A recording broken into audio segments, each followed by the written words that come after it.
Yeah. Grand Slam is under one umbrella. It's all owned by Grand Slam. It's a business model. Yeah. Now, that's a hot take, and he isn't done. Track and field with extra steps. It's not, we don't need to reinvent track and field, in my opinion. We just need to. This, of course, put him in hot water for fans of the event and its proponent, four-time Olympic gold medalist Michael Johnson. But hey, Noah Lyles and his quote-unquote honest opinions are nothing if not controversial. This is exactly why he makes waves both inside and outside of the track. In fact, the Olympic gold medalist sprinter took center stage as one of the brand ambassadors of Adidas, bringing his distinctive energy to the collection. Lyles and ASAP Nast embody the bold spirit of Adidas Y3's Spring/Summer 2025 collection in a striking new campaign, A Moment in Time. Posting photos from the shoot in his Instagram handle, Lyles simply captioned the black and white shots, Y3. Of course, he is as interested in fashion as he is in winning. That said, Lyles has been toying with the idea of running either an open 400 meter or the 4x400 meter for a few years now. But 2025 is the perfect chance for him to dip his toes into the event, so to speak. He could run the 400 meter at USA's later this summer, and fans think he will grab the opportunity to do so. By way of being the defending champion in both the 100 meter and 200 meter, Lyles already has the wild card to the 2025 World Championships, so he does not need to contest either event at USA's. He simply needs to compete in any event, even if it's just one round.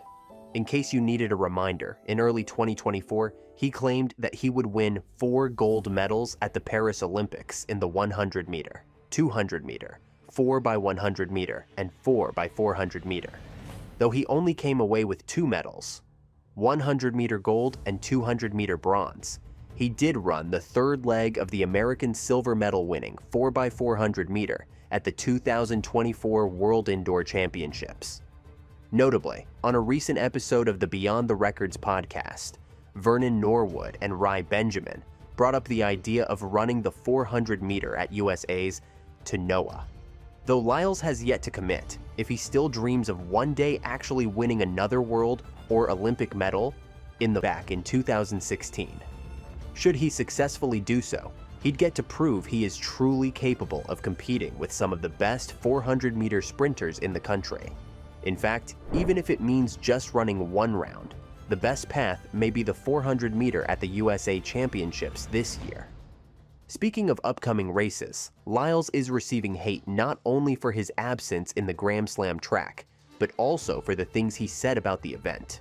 In a recent episode of Beyond the Records podcast, Lyles suggested that GST must wait for a year more. Not uncharacteristic of him, Noah Lyles didn't hold back when talking about the newly launched Michael Johnson's Grand Slam track. Lyles pointed out its fundamental differences from the well-established Diamond League.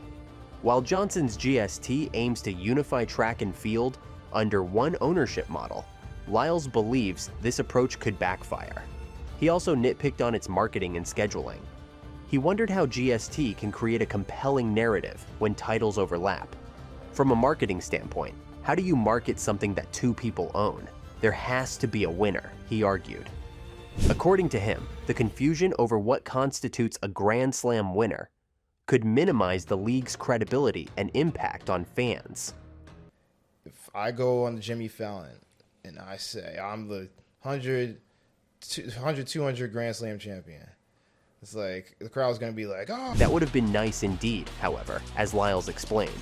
And then Grant comes on the next day and he's like, yeah, I'm the 110 hurdle Grand Slam champion. You may wonder what the issue could be and how there could be confusion about it. Well, wait, Noah just said he was the 100 meter Grand Slam champion, and you're also the 100 meter Grand Slam champion? How does that work? For Lyles, these are all extra unnecessary steps to the sport. We're doing track and field with extra steps. It's not, we don't need to reinvent track and field, in my opinion. We just need to. That's not all. He also honed in on the fact that Johnson is renting stadiums for the event.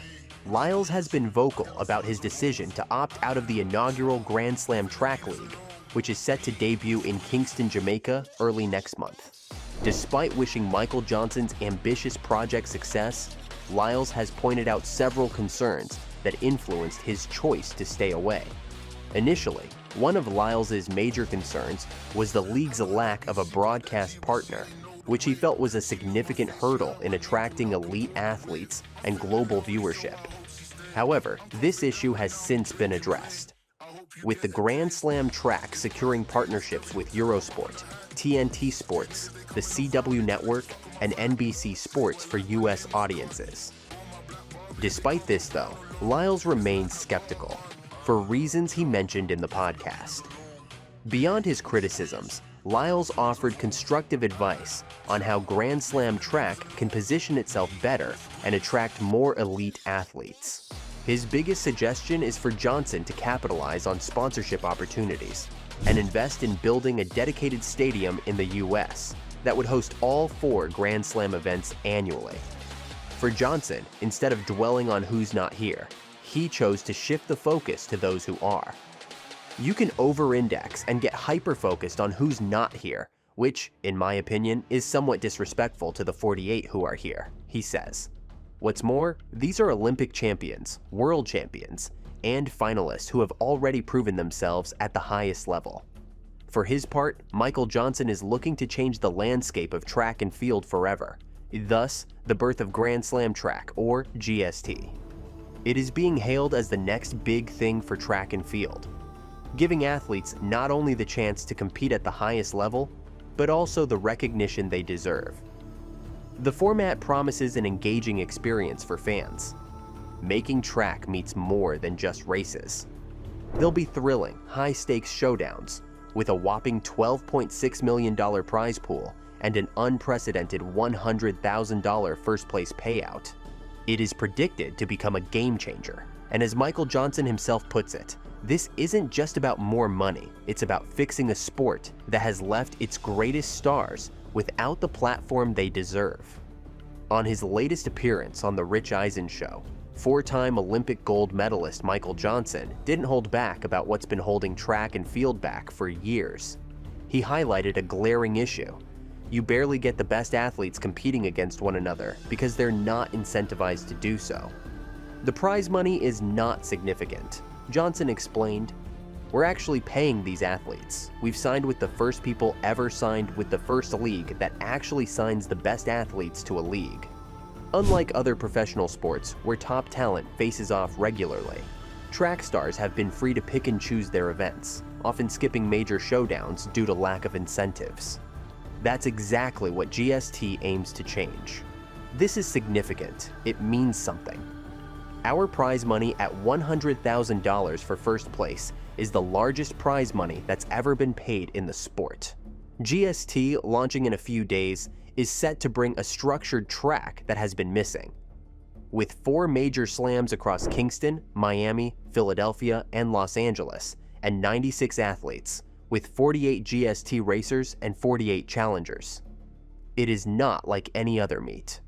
Johnson, who has called the track broken for a long time, is on a mission to fix it. In the same The Rich Eisen Show appearance, Johnson shared his take on the Hill-Lyles trash talk. The 4-time Olympic gold medalist said Hill can't beat the 20th or 30th ranked 100-meter runners in the world, let alone Lyles in a race. If it's a track meet, if it's a track race, if it's 100 meters, that's not a race.